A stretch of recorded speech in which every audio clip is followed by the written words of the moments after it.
оташсӯзии шаби 29 ба 30 декабр дар душанбе ошхонаҳои Сафо, Сомониён, Наврӯз ва як хонаи истиқоматиро ба коми худ кашид. Ду ошхонаи аввалӣ комилан хароб шуда, ошхонаи Наврӯз ва манзили истиқоматӣ қисман вайрон шудааст. Сӯхтор соати тахминан 2 шаб оғоз шуда, ҳудуди 1 соат идома кардааст. Масоҳати сӯхтор 1500 метри мураббаъро ташкил медиҳад ва оташнишонҳо тавонистанд давоми 1 соат бо истифода аз 9 мошин оташро хомӯш кунанд.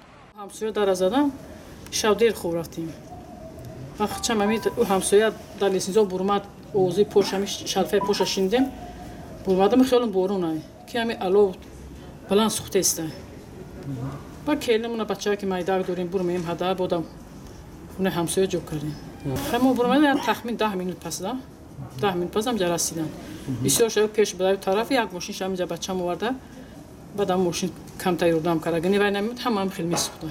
вазорати умури дохилии Тоҷикистон дар сомонаи расмии худ хабар додааст, ки дар натиҷаи сӯхтор ошпази ошхонаи Сомониён, ки ҳангоми сар задани ҳодиса дар дохили он қарор доштааст, ҷароҳати сабук бардошта ба беморхона интиқол ёфтааст. Ин ниҳод мегӯяд, феълан таҳқиқи сӯхтор идома дошта, сабаб ва ҳаҷми хисоротро муайян хоҳанд кард.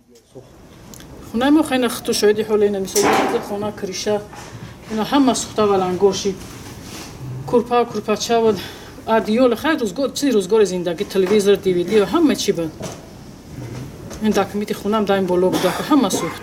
ин ошхонаҳо дар яке аз маҳаллаҳои пуриздиҳоми атрофи бозори Саховат ҷойгир мебошанд. Оташ гирифтани бозору корхонаҳо дар Тоҷикистон солҳои ахир зиёд ба мушоҳида мерасад. мақомот дар чанд ҳолат гуфтанд, ки риоят накардани қоидаҳои бехатарӣ сабаби оташсӯзиҳо шудааст.